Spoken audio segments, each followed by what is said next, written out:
Трішки спойлеру від міністра закордонних. პატარა მინიშნება ნიდერლანდების საგარეო საქმეთა მინისტრისგან. მან მითხრა, რომ ნიდერლანდები გახდება ის ქვეყანა, რომელიც დააინიცირებს რუსეთის ფედერაციის მიერ ჩადენილი დანაშაულის წინააღმდეგ ტრიბუნალის შექმნას. ოფიციალური გადაწყვეტილება უკვე მიღებულია.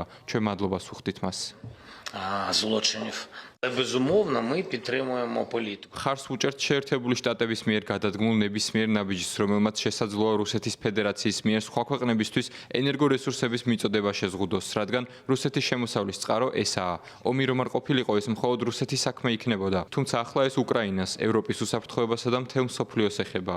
იმიტომ რომ რუსეთი ბუნებრივი აირითა და ნავთობით ნაშონ ფულს ომში ხარჯავს. პრეზიდენტ ტრამპის მიერ სანქციების დაწესების შემდეგ ქვეყნები ყველაფერს აკეთებენ რუსული ენერგორესურსების იმპორტის შესაზღუდად. 2028 წლამდე ევროპას გადაწყვეტილი აქვს რუსული ენერგორესურსების იმპორტის ნულამდე დაყვანა. ჩვენ გვსურს, რომ ეს კიდევ უფრო მალე მოხდეს, მაგრამ მთავარი ისაა, რომ პროცესი გარდაუვალია.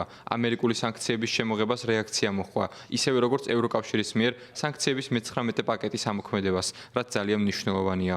ინდოეთის რეაქცია აშკარაა. მან ოფიციალურად განაცხადა, რომ შეამცირებს რუსული ნავთობის იმპორტს. ახლა კი დარჩა ჩინეთი, რომელიც რუსული ენერგიისა და ენერგორესურსების მთავარი იმპორტიორია. თუ პრეზიდენტი ტრამპი მოახერხებს ჩინეთთან მოლაპარაკებას ან შეთანხმების მიღწევას იმპორტის შესამცირებლად, ჯერა რომ ეს ყველასთვის სასიკეთო იქნება. გზავნილი მარტივია. გვქონდა სატელეფონო საუბრები სი ძინპინთან. მან დამარწმუნა, რომ რუსებს იარაღს არ მიჰყიდდა. თუმცა ჩინეთმა რუსეთის ფედერაციას იარაღის წარმოებისთვის საჭირო ტექნიკა მიაწოდა. იმასაც ვხედავთ, რომ პეკინი რუსეთს სანქციებისთვის გვერდის ავლას შეეხმარება. შევხვდით ჩინელ დაქირავებულ მებრძოლებსაც, რომლებიც უკრაინელი ჯარისკაცების წინააღმდეგ სამხედრო ოპერაციებში მონაწილეობდნენ. ისინი ტყვე დავიყვანეთ. ამრიგად ძალიან გვინდა, რომ ჩინეთმა რუსეთს ზეწოლა გააძლიეროს, რათა ომი დასრულდეს და მის გახანგრძლივებას ხელი არ შეეწყოს.